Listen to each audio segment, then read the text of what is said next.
नमस्कार दोस्तों, stock market studies में फिर से एक बार आपको बहुत बहुत स्वागत है। तो आज मैं फिर से आपके सामने कुछ इंपॉर्टेंट कंपनी के अपडेट शेयर करने वाला हूं, तो वीडियो को पूरा लास्ट तक देखिएगा।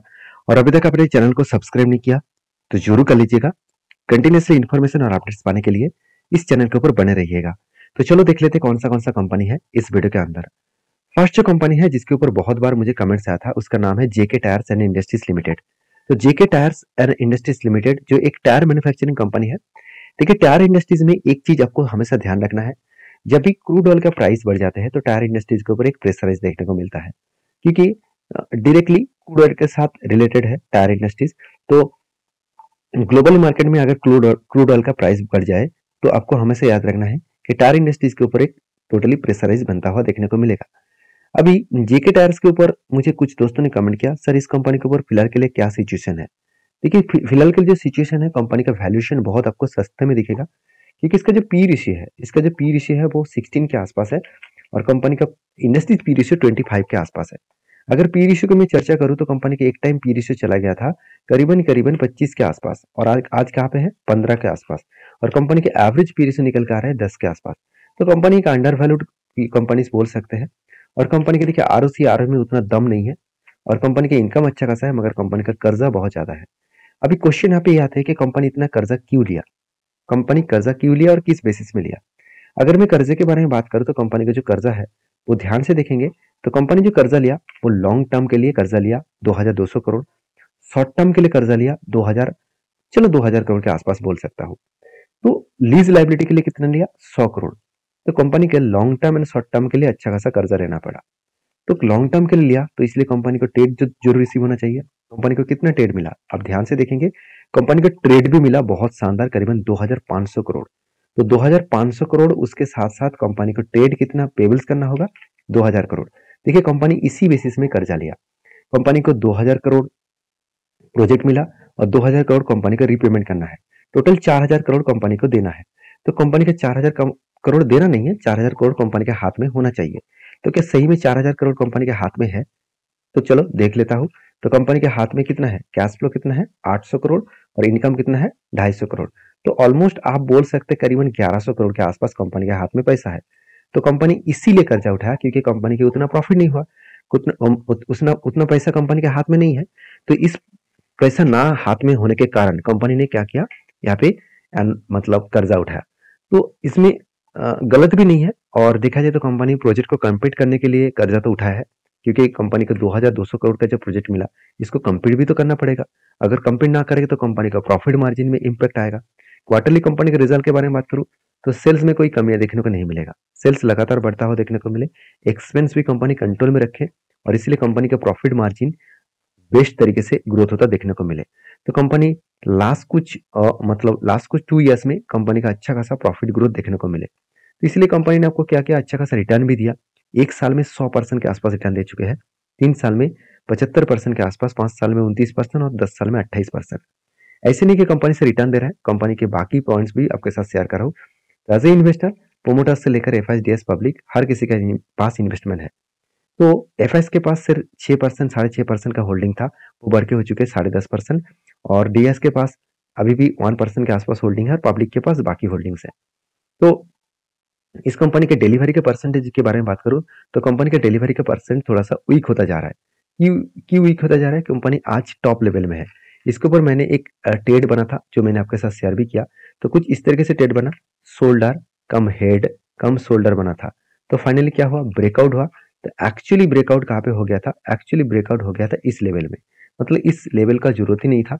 तो इस लेवल में ब्रेकआउट हो गया था, और इस ब्रेकआउट होने के बाद यहाँ पे एंट्री बनने के बाद देखिए कंपनी एक बार रिट्रेसमेंट भी किया और शानदार तरीके से यहाँ पे टारगेट को अचीव किया, और आज टॉप लेवल में है। तो इसीलिए यहाँ पे वॉल्यूम कम होता जा रहा है, क्योंकि हायर लेवल में बड़े बड़े इन्वेस्टर इन्वेस्ट नहीं करता है।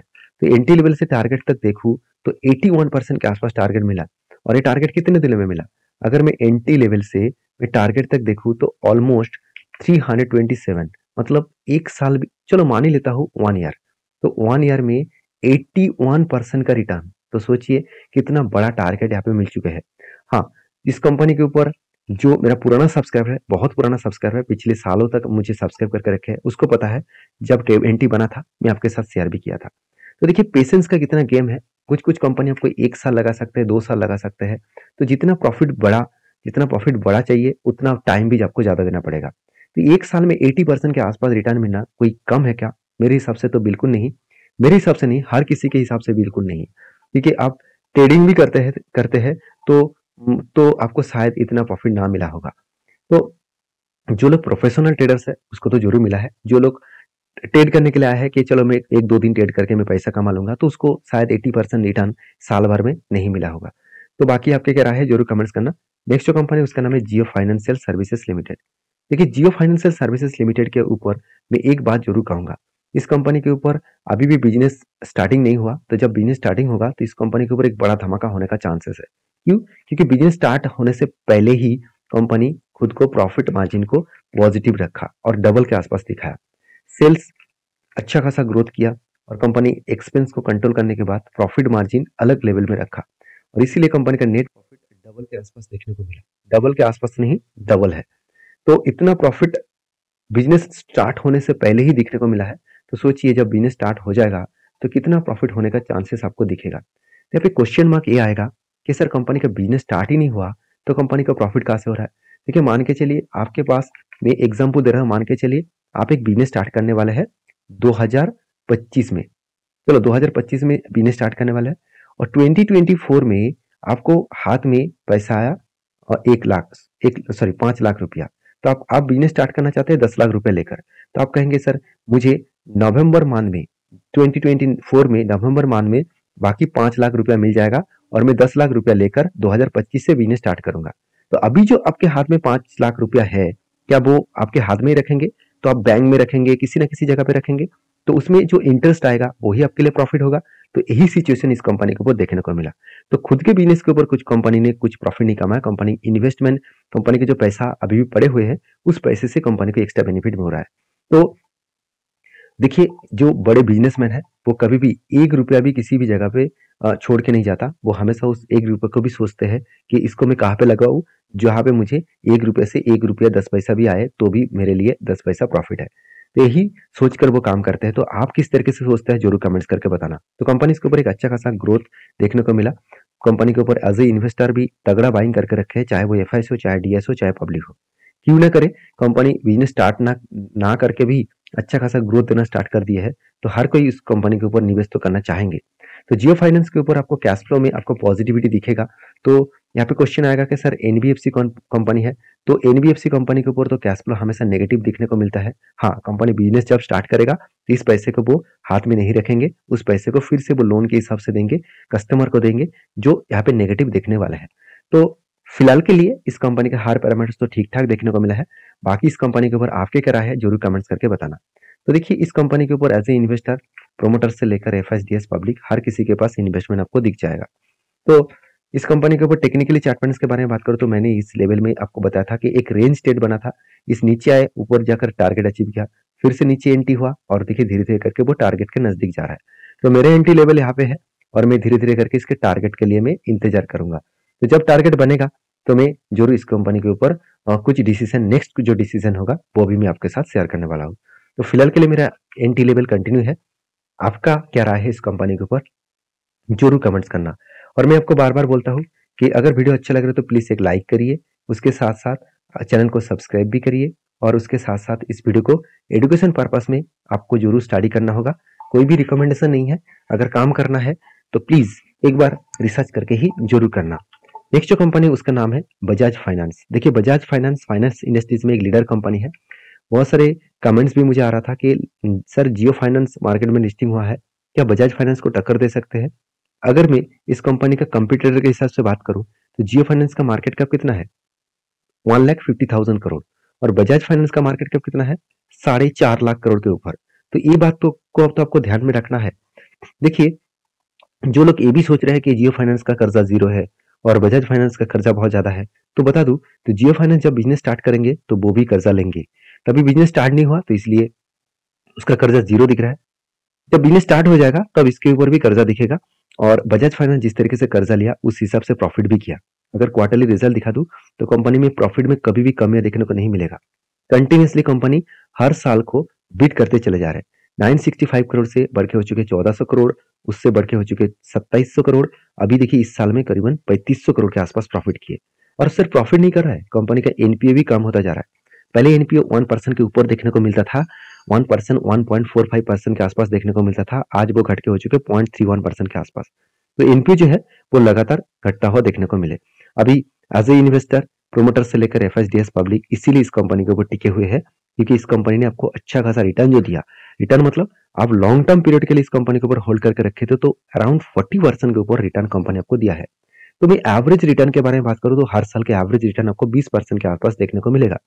तो इससे और क्या चाहिए, और क्या बड़े चीज चाहिए, इतना शानदार जो कंपनी रिटर्न जनरेट करके दिया। तो इसलिए कंपनी के देखिए सेल्स ग्रोथ, प्रॉफिट ग्रोथ और रिटर्न ऑफ इक्विटी सब कुछ आपको बेस्ट तरीके से देखने को मिलेगा। तो जो बात मैं हमेशा आपको बोलता रहता हूँ कि कंपनी का कैश फ्लो अगर नेगेटिव दिख रहा है और ज्यादा अमाउंट का नेगेटिव दिख रहा है तो कंपनी बेस्ट तरीके से काम कर रहा है।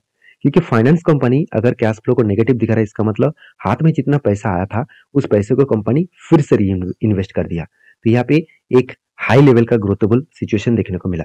अभी देखिए कंपनी के ऊपर लास्ट कुछ फ्यू डेज का डिलीवरी का परसेंटेज तो एवरेजली 50 to 50% के आसपास डिलीवरी देखने को मिला। तो इतना हाई वॉल्यूम क्यों हो रहा है? क्योंकि कंपनी के ऊपर एक टेक्निकली चार्ट पैटर्न बना है। क्या बना? एक शोल्डर, फिर से एक शोल्डर, उसके बाद एक बिग हेड बना, फिर से एक शोल्डर क्रिएट हुआ। तो फाइनली यहाँ पे और भी एक बार शोल्डर वो क्रिएट करेगा। इस तरीके से कुछ सिचुएशन देखने को मिला है। अगर इस लेवल को ब्रेकआउट करे, इस लेवल को अगर ब्रेकआउट करे तो एक बड़ा सा धमाका होगा और मैं खुद एंट्री लूंगा। और जो टारगेट निकल कर आ रहा है करीबन 10,700 के आसपास, तो इस टारगेट अगर अचीव करे तो अराउंड 34% के आसपास टारगेट बन सकता है। तो अभी तक एंट्री नहीं हुआ, जब एंट्री होगा, मैं जब एंट्री लूंगा तो मैं आपके साथ भी शेयर करूंगा। तो मेरे जितने सारे वीडियोस आपके साथ भी शेयर करता रहता हूँ वो सारे के सारे मेरे खुद के ओपिनियन है, मेरा खुद का ट्रेड है। तो प्लीज एज ए रिकमेंडेशन के हिसाब से मत लीजिएगा। अगर आपको काम करना है तो आपके रिस्क के हिसाब से, आपके स्टडी पर्पस में काम करिए। क्योंकि सीखने के लिए, सिखाने के लिए मैं आपके सामने हाजिर हमेशा रहूंगा। और आप अगर मेरे साथ जुड़कर काम करना चाहते हैं तो जरूर सारे वीडियोस को एजुकेशन पर्पस में लीजिएगा। नेक्स्ट जो कंपनी उसका नाम है अल्फा लॉजिक टेक्नो मतलब टेक सिस्टम लिमिटेड, जो एक आईटी सॉल्यूशंस कंपनी है। और इस कंपनी के ऊपर एक बहुत बड़ा अपडेट्स है। वो अपडेट्स कुछ इस तरीके से है। बोनस का 3:1 रेशियो का बोनस, कंपनी 3 के बदले आपको 1 सर बोनस दे चुके हैं।